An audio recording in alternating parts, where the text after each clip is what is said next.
Shalom saudara, kita kembali di acara Anda Bertanya Alkitab Menjawab, episode 399. Salam Pak Era, saya WA Bapak karena disuruh ibu saya. Ibu saya pecinta suara kebenaran. Beliau juga cinta banget sama Bapak, Pak Eras. Ya, setiap hari ikut doa pagi. Dengar khotbah Bapak, pokoknya tiada hari tanpa nonton YouTube Bapak. Karena itu makin hari makin cinta sama Tuhan. Terima kasih Bapak. Ibu saya tanggal 25 Maret 2022 ini akan operasi kaki. Ganti tempurung lutut karena sudah susah jalan. Mohon dukungan doanya ya Pak. Ibu saya namanya Ibu ini, umur 63 tahun. Beliau sampai nanya pas operasi sambil nonton YouTube Pak Eras, boleh tidak? Karena di bius lokal, ya dia tanya, nanti sebentar dioperasi boleh nggak nonton YouTube Pendeta Erastus? Semoga WA ini dibaca Pak Eras sebelum ibu saya operasi. Saya terus ya Pak Eras, Tuhan Yesus memberkati. Tambahan, ibu saya sampai bujuk anak-anaknya untuk ikut terus doa pagi. Katanya bagus banget. Bener-bener cari Tuhan. Semua lagu-lagu coba dinyanyiin, dihafalin. Meskipun ibu saya kurang lancar bahasa Indonesia, paling lancar bahasa Jawa. Kayaknya 24 jam waktunya lebih banyak dengerin khotbah YouTube Bapak. Beliau rajin sekali baca Alkitab, meskipun kadang tidak paham maknanya. Selalu mau hidup benar di mata Tuhan. Maaf ya Bapak, panjang banget. Saya sebagai anak sangat bahagia melihat ibu saya yang begitu mencintai suara kebenaran. Ibu saya pengen ketemu sama Bapak. Semoga nanti saya bisa ajak ibu saya ibadah ke MAG. Oke, kalau dibawa ke MAG temui saya beberapa saat ya. Biar saya kenal ibu Anda. Kasih tahu, ini ibuku yang operasi tempurung kaki, sambil dioperasi minta tetap bisa mendengar khotbah Pak Eras. Nah saya kan ingat itu. Hubungi pengurus, beritahu bahwa saya menjanjikan untuk bisa ketemu. Tuhan memberkati. Oke, pertanyaan ketiga. Salam Pak Eras, ada acara Grammy Award baru-baru ini. Ada satu kejadian di mana stand up komedian ditampar seseorang karena bercanda mengenai istrinya yang terkena penyakit alopecia yang membuat rambutnya botak. Kebetulan juga saya melihat di YouTube ada yang ditempeleng, tapi saya tidak tahu mengapa menempeleng. Bintang film yang terkenal ini ya. Bintang film yang kulitnya gelap maksudnya kan. Oh ya betul. Tapi saya tidak tahu ini kenapa menempeleng ya. Tapi saya cuma melihat di TikTok atau apa ya. Saya ditunjukin lah. Atau saya kebetulan melihat, saya lupa. Bagaimana pandangan Pak Eras tentang hal ini? Apa komedian itu yang salah karena jokesnya yang menyerang istri orang tersebut yang rambutnya botak, atau yang menamparnya karena itu merupakan kekerasan? Nah ini pelajaran mahal untuk kita. Kita kalau membuat joke tidak boleh makan korban. Tidak boleh ada biaya namanya. Misalnya ada orang yang jalannya letoy-letoy gitu ya. Lalu kita bercanda, lu ini pria ya, pria yang jalannya letoy-letoy gitu. Dia bilang, lu jalan letoy lu, lemah gemulai lu. Orang ketawa, tapi dia bisa tersinggung. Itu namanya joke yang ada harganya. Dan harganya yang bayar itu yang menjadi korban, yang menjadi objek tertawaan. Misalnya ada orang yang matanya sebelahnya besar, sebelahnya kecil. Ya. Lu punya mata kayak robot. Ini juga melukai. Atau orang yang kulitnya gelap lalu, lu bisa gak sih lebih gelap dari itu? Nah itu orang ketawa, tapi itu melukai. Joke-joke seperti itu pasti bukan dari Tuhan. Nah kita itu seringkali tanpa sadar membuat joke-joke yang melukai orang. Bahkan di mimbar saya merasa bahwa ada joke saya yang pernah melukai orang. Dan saya menyesal sekali. Orang ketawa tapi orang itu bisa terluka. Kita misalnya bicara tentang orang botak. Di situ banyak orang botak loh. Ya kita hindari ya. Ya. Kalau rambut kita sudah tua, kita makin rontok misalnya, nah itu masih boleh, ya. Jangan sampai kita melukai. Nah, tetapi dari pihak si penempeleng, mestinya kita mengendalikan dan menguasai diri. Kita cukup mengatakan, boleh nggak Anda tidak menyebut hal itu? Saya merasa kurang nyaman. Cukup, nggak usah plok dia menempeleng. Ini bisa menunjukkan arogansi. Yang kedua, ketidakmampuan mengendalikan diri. Ya, arogansi ini menunjukkan kehebatan, keberaniannya. Dan itu akhirnya membawa korban juga si komedian ini. Ya. Komediannya malu nggak atau membalas ya? Atau mempersoalkan di kepolisian. Ya, ini menjadi presiden buruk. Dan itu memalukan. Ya. Yang menempeleng itu akhirnya bisa malu. Lalu komediannya membawa korban. Dia jadi korban, dia juga makan korban. Ini pelajaran mahal untuk kita ya, jangan lakukan hal itu. Sebaliknya kalau saudara suatu hari diajak bercanda, lalu Anda tersinggung, jangan menempeleng, Anda bisa senyum, sebaiknya senyum. Juga tidak perlu, saya nggak nyaman dengan candamu. Nah, tapi kalau Anda mau memberkati orang yang membuat canda salah itu, secara dua pasang mata berkata, lain waktu kalau bercanda jangan begitu, orang bisa terluka loh. Orang bisa gak nyaman. Sampaikan ke dia, tapi jangan depan orang. Tapi kalau itu teman-teman dekat, bisa disampaikan langsung supaya menjadi berkat bagi yang lain. Ya, tapi tidak usah marah. Salam Pak Pendeta, saya baru menemukan channel Bapak namanya Anu di Makassar, umur 49 tahun, punya 3 orang anak. Saya sudah bercerai dengan istri saya dan menikah lagi secara adat. Bercerai dengan istri dan menikah lagi secara adat. Pertanyaan saya, apakah saya harus meninggalkan istri saya secara adat? Mungkin gitu ya. Karena saya baru sadar ajaran Tuhan yang sebenarnya setelah mengikuti khotbah Bapak. Sudah bercerai dengan istri dan menikah lagi. Menikah dengan istri itu atau menikah dengan orang lain? Ini masalahnya. Ya wis, nggak bisa dijawab lagi karena nggak jelas. Menikah lagi dengan orang lain atau dengan istri. Kalau dengan istri ya enggak apa-apa. Ya sudah diadati ya enggak masalah. Kalau adat itu tidak benar ya bertobat minta ampun karena mengikuti adat yang salah. Tetapi kalau ini istri adalah orang lain, pertanyaan saya apakah saya harus meninggalkan istri secara adat? Istri yang mana? Kalau ini istri yang kedua, wah ini saya kira tidak bijaksana. Apalagi Anda sudah menikah, apalagi punya anak. Ini kayak main-main. Anda balik lagi, apakah istri pertama menerima? Anda minta petunjuk Tuhan deh ya. Karena Anda yang tahu lengkap masalahnya ini. Saya tidak tahu lengkap, saya takut jawaban saya jadi salah karena saya tidak memahami secara lengkap. Anda ini usianya berapa? Tunggu sebentar. Ada istri Anda yang pertama usia berapa? Istri yang kedua, kalau ada istri kedua usia berapa?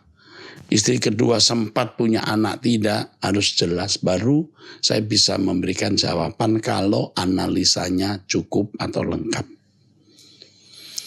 Pertanyaan berikut. Saya dari Kelapa Gading, laki-laki usia 30 tahun. Salam Pak Erastus, saya ingin menanyakan satu hal. Apakah salah jika umat Kristen membela diri dengan hukum dunia? Misalnya kalau tidak mencuri uang perusahaan, tapi dituduh mencuri tanpa ada bukti yang kuat. Bagaimana cara yang tepat dan sesuai kehendak Allah untuk menghadapi hal tersebut? Mohon pencerahannya ya Pak, terima kasih. Kamu dituduh mencuri padahal kamu tidak mencuri, cukup memberi penjelasan kepada orang yang menuduh bahwa Anda tidak mencuri. Titik. Tetapi kalau dia mempersoalkannya itu di kantor polisi, Anda tidak ada salahnya didampingi oleh penasehat hukum. Anda di Kelapa Gading, saya di Kelapa Gading. Kalau Anda tidak mampu membayar penasihat hukum, Anda datang ke gembala sidang Anda yang mungkin punya biro hukum yang tidak perlu dibayar atau tidak menuntut bayaran. Kalau Anda di Kelapa Gading, saya di Kelapa Gading, Anda datang di GSKI Rehoboth Kelapa Gading, saya akan membantu Anda mendampingi saudara Anda dengan seorang penasihat hukum. Ya, kami memiliki full timer penasihat hukum yang memang memberi diri untuk mendampingi yang tidak mampu. Tapi kalau mampu ya mesti memberi uang jalan dan lain-lain, dan pasti penasihat hukum saya tidak akan berkepala dua. Artinya membela klien juga membela lawan, tidak mungkin. Ini anak Allah, anak Tuhan yang saya bimbing, anak rohani saya sejak sangat muda. Jadi kalau ia tidak mempersoalkan kantor polisi, Anda tidak usah. Ya. Tetapi resikonya Anda akan dicap maling oleh beberapa orang. Jangan takut. Tuhan bisa perbaiki nama baik kita. Ya. Pengalaman seperti ini sudah saya pernah alami.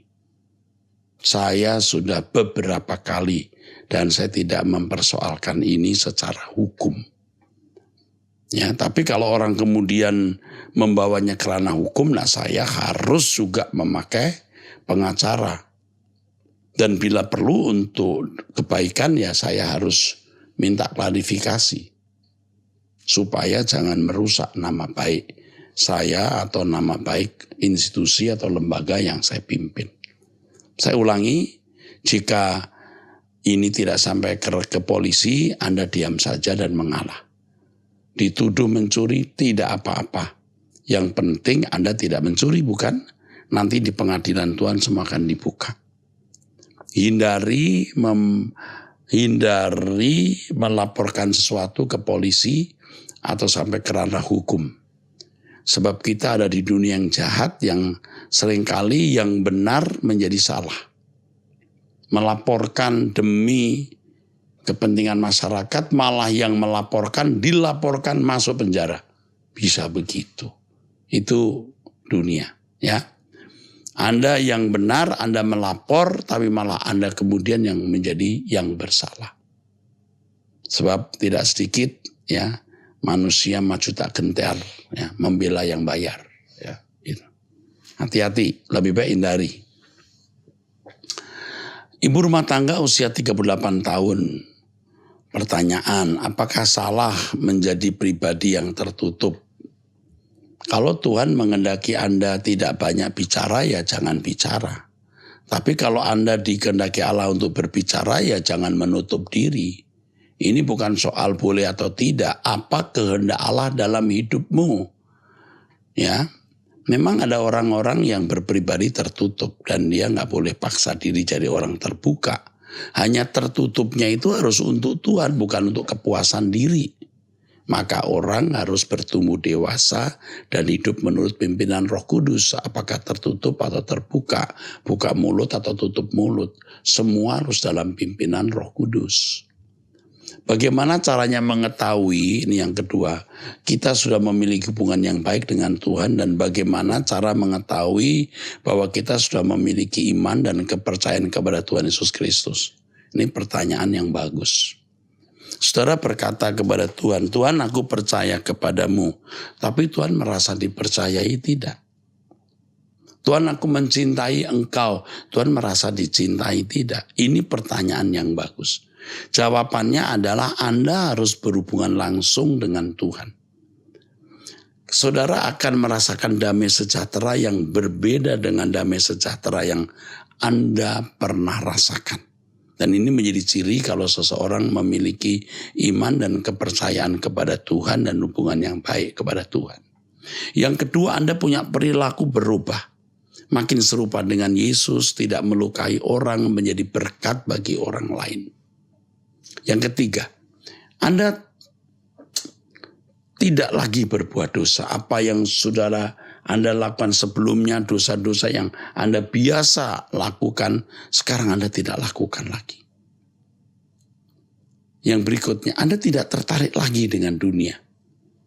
Dengan model, dengan hobi, dengan apapun, Anda makin tidak tertarik. Nah, ini ciri kalau hubungan Anda dengan Tuhan baik. Yang berikutnya, Anda merindukan pulang ke surga dan menghayati dunia bukan rumahmu. Dan tentu terakhir Anda memiliki kerinduan yang kuat untuk bisa berguna bagi pekerjaan Tuhan. Oke? Ini jawaban saya. Kalau ada ciri yang lain, Tuhan akan tambahkan. Oke. Pertanyaan berikut dari ibu rumah tangga usia 36 tahun. Salum, saya mau tanya tentang baptisan. Saya sudah dibaptis di gereja usia 20 tahun. Jadi 16 tahun lalu. Di mana baptisnya? Di Percik. Di mana baptisnya di Percik air tidak selam. Apakah salah baptis Percik tidak selam seperti ada di ayat Alkitab? Soalnya ada temanku bilang kalau bisa harus baptis selam, tanda pertobatan, mohon penjelasannya. Salum dan terima kasih. Baptisan itu lambang kematian. Itu intinya, itu esensinya. Jadi setelah bertobat, you harus meninggalkan cara hidup yang lama dan makin bertumbuh serupa dengan Yesus atau sempurna seperti Bapa. Itu intinya. Apakah selam, apakah Percik, itu teknis. Jadi teknis tidak menyelamatkan. Yang menyelamatkan substansi, esensi, inti, makna baptisan itu. Jadi kalau dengan dipercik lalu Anda mengimani yang penting ini lambang kematianku, please silahkan. Tapi kalau ada yang berkata harus selam, ya silahkan dia diselam. Kalau saudara merasa aku mau lebih sejahtera diselam, ya silahkan diselam. Kalau tidak pun Anda tetap masuk surga. Jangan berpikir dengan baptisan percik orang masuk neraka atau tidak bisa masuk surga. Itu naif. Ya. Ingat ada teknis, ada makna. Orang baptis selam berkali-kali sampai di Sungai Yordan. Ada orang Kristen yang sudah dibaptis di Indonesia, dia mau baptis di Sungai Yordan. Itu percuma. Nggak ada artinya teknis itu. Dulu dibaptis di Ciliwung, supaya lebih mantap sekarang di Yordan. Nggak ada artinya, itu teknis. Makanya kalau pergi jalan-jalan ke Israel lalu orang minta baptisan, saya suka nanya juga, udah dibaptis belum sih sebelumnya? Sudah, ya sudahlah. Tapi belum Pak, saya pengen dibaptis. Oh boleh. Tapi sebenarnya merepotkan. Di sana itu dingin, kalau musim dingin. Waduh kita menggigil. Dan airnya juga nggak bersih-bersih amat. Kadang-kadang kaki kita digigit ikan-ikan kecil di situ. Ya, mana dilihat banyak orang, lalu kadang-kadang nunggu karena antri. Ya. Mau di Yordan, mau di kolam renang, mau di Ancol, mau di Ciliwung, sama saja. Atau sungai di Ciluar sana, sama saja. Yang penting maknanya. Tapi saya mengerti ada orang-orang yang ingin memiliki kenangan indah dibaptis di Sungai Yordan. Ya boleh deh. Saya sebenarnya terus terang tidak suka. Tapi karena orang mau ya oke deh, enggak masalah. Ya, cukup ya. Saya kira apa yang saya sampaikan ini cukup ya. Soal baptisan. Lalu yang berikutnya. Ini pria usia 32 tahun dari Sumatera Utara. Salam Pak Pendeta Eras, saya tinggal di kota kecil Sumatera Utara. Saya kenal Pak Eras melalui radio di kota saya sewaktu saya sudah menikah dan mau mengenal Kristus lebih dalam lagi. Mau masuk Kristen karena istri Kristen. Oh, sebelumnya dia bukan Kristen dong. Saya memiliki 2 orang anak perempuan usia 5 tahun dan 9 tahun.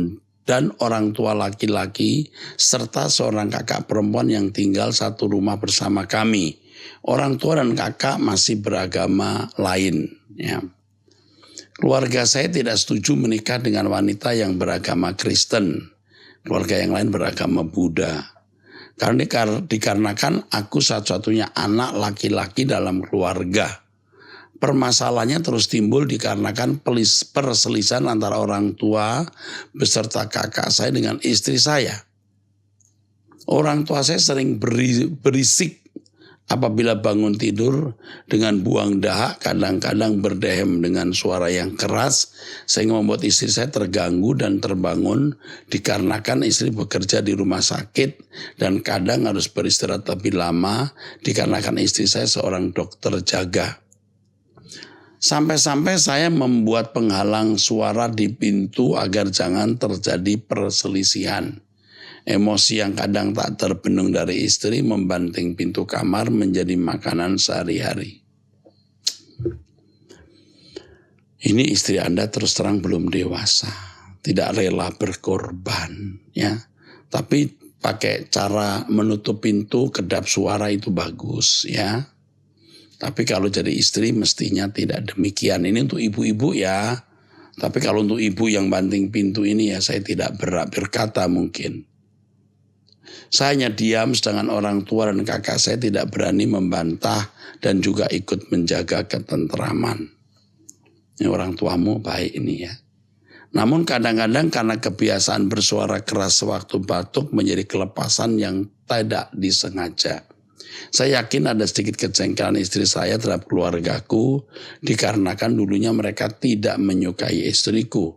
Belakangan ini konflik makin meruncing dikarenakan orang tua saya melihat daerah kewanitaan istriku yang tersingkap. Yang menurut istriku itu sengaja dilakukan orang tuaku untuk melecehkan istriku. Sewaktu kejadian saya tidak di tempat dan saya tidak tahu kebenarannya. Maka saya pertanyakan ke orang tua saya karena katanya dia melintas karena mau ambil baju. Jadi waktu ambil baju melihat ke daerah kewanitaan istriku yang tersingkap. Kemarin istriku memuncak dengan memaki orang tuaku. Aku sebagai anak dan aku sebagai suami dan aku sebagai ayah sebagai ayah tidak tahu harus bagaimana bersikap. Aku setiap hari ikut doa pagi dengan Pak Eras dan doa puasa 40 hari. Namun hanya dapat 30 hari dikarenakan asam lambung saya kambuh. Hanya untuk mengubah sikap benci istriku menjadi surat terbuka pengikut Kristus bagi keluargaku. Aku ada terpikirkan untuk memindahkan orang tuaku dan kakakku untuk tinggal di tempat lain namun perekonomian tidak mendukung. Oh ya Pak, awalnya istriku masih mau mencuci pakaian bekas pakai orang tuaku dan sekarang istriku tidak mau melihat wajah orang tuaku lagi karena dia sangat benci katanya. Aku hanya ingin ada damai sejahtera, mungkin masih banyak faktor lain yang menjadi konflik keluargaku, namun saya takut Pak Eras capek dalam membaca keluh kesahku. Oh tidak, saya tidak capek, mohon maaf. Ini masalah yang rumit ya. Usiamu masih muda, rumit sekali. Yang pertama, coba bicara lagi dengan istri dengan minta maaf atas kesalahan orang tua. Itu yang pertama. Lalu katakan beri kesempatan orang tuaku tinggal. Toh usianya belum tentu lama. Ya. Saya di sini tidak membaca orang tuamu usianya berapa, lalu kakak kamu yang tinggal juga usianya berapa. Ini buat saya menyedihkan ya. Sebenarnya sebagai wanita, istrimu yang dokter itu memiliki kesempatan melayani orang dan berkorban. Hari ini marah-marah, minggu depan orang tuamu meninggal atau mertua dari istrimu meninggal kan selesai. Mestinya istri diberi pengertian, maaf ya mungkin papa juga belum tentu lama. Tapi kalau istri masih berkeras, coba cari rumah yang dekat di situ di mana bisa berpisah tapi kamu tetap bisa memperhatikan orang tua. Itu yang bisa kamu lakukan. Ya. Istrimu ajak mendengarkan suara kebenaran, lalu sampaikan salam saya dari Pak Eras, salamnya begini. Ini kesempatan untuk melayani orang lain. Dan ini mahal sekali. Tuhan pasti akan memberkati. Itu saja Kak. Nanti dalam perkembangan kau boleh menyampaikannya lagi ke saya. Ya. Sekali lagi saya ikut ya prihatin dengan keadaan ini. Makanya kamu jangan sampai melukai istri. Dan jangan kamu seakan-akan berpihak ke orang tua. Kamu harus benar-benar bersikap netral. Kamu juga harus berkata, iya sih papa kenapa begitu ya. Jangan bilang, gak apa-apa lah cuma soal kecil gitu kamu kok marah. Jangan. Aduh ya kenapa ya papa begitu, maaf ya mengganggu kamu. Jadi kamu harus betul-betul netral dan tidak berpihak. Oke, saya kira itu jawaban saya. Sampai jumpa di Truth yang akan datang. Namun sebelum saya undur diri, saya sampaikan bagi Bapak Ibu yang mau menyekolahkan putra-putrinya atau keluarganya atau temannya, yang mau mengambil jurusan pendidikan agama Kristen dan sekolah tinggi teologi, Anda bisa mendaftarkan ke STT Ekumene yang sekarang memiliki 2 prodi linear, S1 teologi dan pendidikan agama Kristen, S2 PAK dan teologi, S3 juga linear ya. Dan bagi Bapak Ibu yang memiliki kesulitan keuangan, kami menyediakan beasiswa. Bagi yang sungguh-sungguh dari gereja manapun, kami tetap akan mendukung. Yang penting suatu hari dia melayani pekerjaan Tuhan. Sampai jumpa, Tuhan memberkati saudara sekalian.